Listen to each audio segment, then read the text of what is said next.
सुप्रभात बच्चों। देखिए, आज हम आपके साथ हिंदी की कक्षा में हिंदी व्याकरण बुक पढ़ेंगे हिंदी व्याकरण। हिंदी व्याकरण में हम सबसे पहले पाठ 1 भाषा और व्याकरण पढ़ेंगे। आप सभी बुक निकालिए और मेरे साथ पाठ 1 भाषा और व्याकरण का अध्ययन कीजिए। पाठ 1 भाषा और व्याकरण। देखिए, भाषा और व्याकरण आप पिछली कक्षाओं में भी पढ़ चुके होंगे। भाषा और व्याकरण आप पिछली कक्षाओं में भी पढ़ चुके होंगे। भाषा और व्याकरण चैप्टर में हम पहले 4 मुख्य बिंदुओं पर अध्ययन करेंगे। पहला हमारा बिंदु होगा भाषा, दूसरा हमारा होगा भाषा के रूप, और तीसरा हमारा होगा भाषा की विशेषताएं। तीसरी हमारी बिंदु जो होगी वो होगी भाषा की विशेषताएं।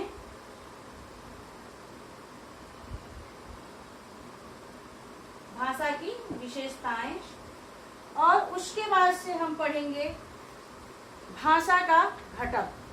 भाषा के घटक हम इन 4 बिंदुओं पर इस वीडियो में चर्चा करेंगे। आप सभी अपनी अभ्यास पुस्तिका निकालिए और हमारे साथ पाठ 1 भाषा और व्याकरण का अध्ययन कीजिए। हम इन 4 बिंदुओं पर आज पढ़ेंगे। पहला हमारा है भाषा। देखिए बच्चों, आप लोगों ने पिछली कक्षाओं में भी भाषा पढ़ा होगा। भाषा क्या है? भाषा हम किसके माध्यम, क्या है भाषा जो हम यूज करते हैं, या हम किसको भाषा कहते हैं? हम जो विचार करते हैं या जो हम सोचते हैं उसको व्यक्त करने का जो साधन होता है उसे हम भाषा कहते हैं। देखिए, जो बात जिससे हम अपनी बातों को दूसरे तक पहुंचाते हैं या किसी को कोई बात समझाते हैं उसे हम भाषा कहते हैं। भाषा वह समर्थ साधन है जिसके द्वारा हम अपने भाव और विचारों का आदान प्रदान दूसरों तक करते हैं। फिर आप नेक्स्ट टॉपिक देखिए, भाषा के रूप। भाषा के कितने रूप होते हैं? देखिए, हम अपने विचारों को प्रकट करने के 2 माध्यम का सहारा लेते हैं। उसके बाद से तीसरा माध्यम हमारा होता है संकेत करना, इशारा करना, जो कि भाषा के मुख्य बिंदु में नहीं आता। इसलिए हम भाषा का मुख्य 2 रूप मानते हैं। पहला मौखिक भाषा और दूसरा लिखित भाषा। मौखिक भाषा जो बात हम आपस में करते हैं या किसी दूसरों को समझाते हैं, या जैसे हम आपको कक्षा में अध्ययन कराते हैं, जो हम आपको बताते हैं उसे हम मौखिक भाषा कहते हैं। भाषा के हमारे कौन कौन से रूप होते हैं? मौखिक और लिखित। भाषा के हमारे 2 रूप होते हैं, मौखिक और लिखित। पहले हम पढ़ेंगे मौखिक। मौखिक में मैंने अभी आपको बताया, जैसे हम कक्षा में आपको बुक पढ़ाते हैं, बुक का अध्ययन कराते हैं और आप उसे वाचन करते हैं, तो ये भाषा का मौखिक रूप हुआ। फिर आप आपस में दोस्तों के साथ बात करते हैं या नेता द्वारा भाषण सुनते हैं, तो वो आपको भाषा का मौखिक रूप हुआ। भाषा का मौखिक रूप प्राय समाज के सभी वर्ग, सभी प्राणियों द्वारा किया जाता है। उसके बाद भाषा का दूसरा रूप होता है लिखित भाषा, जो प्राय हम जो ये बुक में लिखी हुई है, किताब में हमारे लिखी होती है, हम जो पढ़ते हैं वो हमारा, ये जब हम लिखते हैं या इसको हम पढ़ते हैं तो ये हमारा लिखित भाषा है। फिर आप कोई भी बात, जैसे क्वेश्चन आंसर है और भी वर्क हैं जो आप कॉपी में करते हो, उसे हम लिखित भाषा कहते हैं। या जो बात हम दूसरों तक पहुंचाने के लिए लिखने का प्रयोग करते हैं, जैसे हम पत्र के माध्यम से किसी को अपना बात पहुंचाते हैं या इंटरनेट, ईमेल पे हम अपनी बातों को पहुंचाते हैं, तो वो हमारा भाषा का लिखित रूप होता है।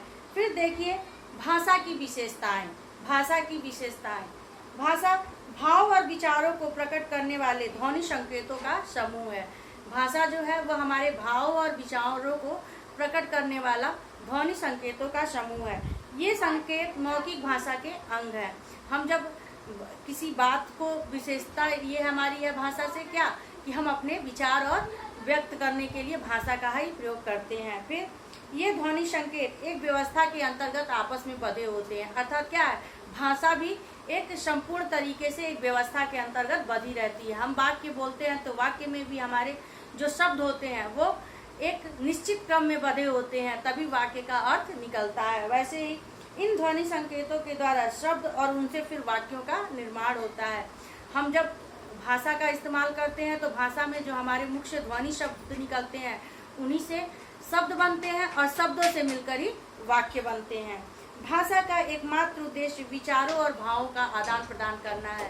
भाषा का सिर्फ पहला उद्देश्य क्या है? हमारी बातों को दूसरों तक पहुंचाना या अपने भावों और विचारों को दूसरे तक पहुंचाना। उसके बाद देखिए लिखित भाषा का महत्व। लिखित भाषा का महत्व और मौखिक भाषा।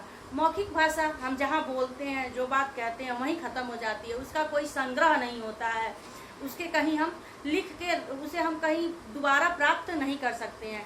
किंतु लिखित भाषा हमारा संग्रह होता है। जैसे हम आज जो लिख के रखे हैं वो 10 वर्ष बाद भी अगर हम ढूंढे तो वो हमें मिल जाता है। जैसे ये बुक है, आज भी हमारे पास है और कल भी अगर हम इसे कल 10 साल बाद भी अगर इसे हम पढ़ना चाहें तो ये बुक हमें मिल सकती है। तो ये लिखित भाषा का महत्व है। फिर भाषा के घटक। अब हमने भाषा समझा, भाषा के रूप समझा, इसके बाद हम आगे समझेंगे भाषा के घटक। हम भाषा को व्यक्त करने के लिए किन किन साधनों का प्रयोग करते हैं। घटक का अर्थ होता है साधन। भाषा के घटक, हमारी भाषा के 5 घटक होते हैं: ध्वनि, वर्ण, शब्द, पद और वाक्य। भाषा के जो हमारे घटक होते हैं, पहला होता है ध्वनि। भाषा के मुख्य 5 घटक होते हैं। पहला घटक होता है हमारा ध्वनि।